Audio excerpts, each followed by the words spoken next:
Assalamu alaikum. N'hésite pas à liker cette vidéo et de vous abonner pour aider cette chaîne à partager la voie de la vérité. Merci. Yonent bi sallallahu alayhi wa sallam dafa amoon baay tëx maanaam papam bu ndaw bu tudd Abbas ibn Abdul Muttalib. Abbas moomu dafa amoon doom ji tudd Abdullah ibn Abbas nag yonent bi daf koo ñaanaloon mu nekkoon ku bari xam-xam lool.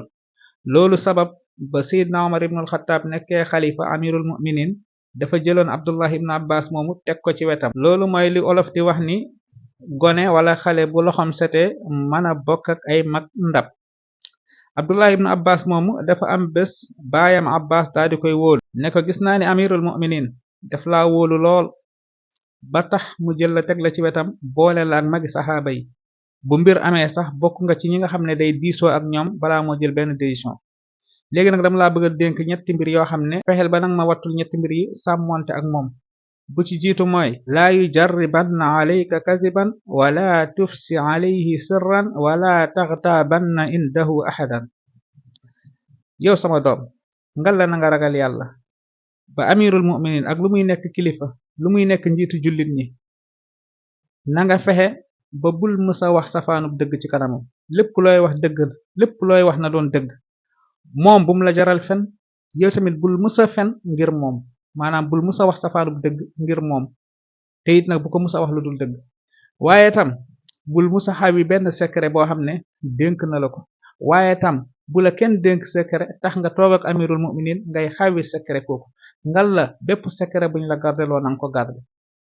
ba ca topp it mooy bul toog ci amirul mu'minin mukk bay jëw keneen. bul jëw kenn ci kanamu amirul mu'minin. lu mel ni la Xuzayfat ibnul Yamaan waxoon waa jamonoom mu ne maa ngi leen di moytandikuloo barabu fitna yi.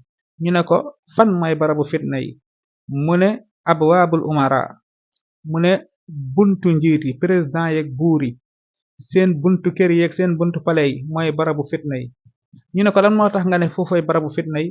mu ne yadxulu ahadukum ala al amir fa yusaddiquhu bil kazib wa yaqulu ma laysa fii.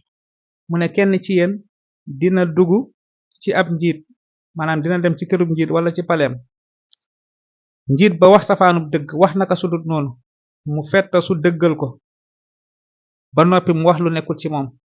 njiit bi dafay fen mu encouragé ko apprécier ko ci fenam yooyu ba noppi moom ci boppam mu wëlbatiku toog fa di wax naka sudul noonu maanaam di wax safaanub dëgg moom it.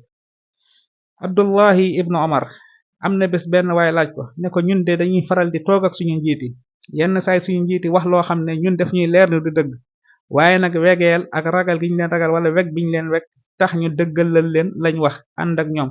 yenn saay sax mu yóbbee ñu ñuy def ay fatwa di ubbee xam-xam di daganal ay mbir yoo xam ne daganut wala di araamal mbir yoo xam ne araamut ngir lu leen neex.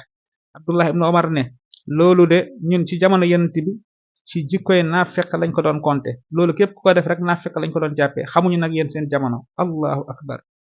lii la Abdullah ibnu Omar tontu waa ji. kon li nga ciy déggee mooy li yonent bi waxoon waxal dëgg donte ni dafa wex waxal dëgg donte ni dafa dal sa kaw. kon nag ab nit ku mën a doon rawatina jullit boo mënta wax dëgg nga la na nga noppi. waaye nag njiit wala patron wala directeur wala ku mën a doon wala président bu mu la yóbbee ngay wax naka sudut noonu. bu mu la yóbbee ngay wor ay yàlla yi. bu mu la yóbbee ngay war say morom. fii la saxaaba yi tolloon nii lañ doon dundee. nga la nañ leen roy ci seen jikko yi. wasalaamu aleykum wa rahmatullah. Assalamu alaikum. N'hésite pas à liker cette vidéo et de vous abonner pour aider cette chaîne à partager la voie de la vérité. Merci.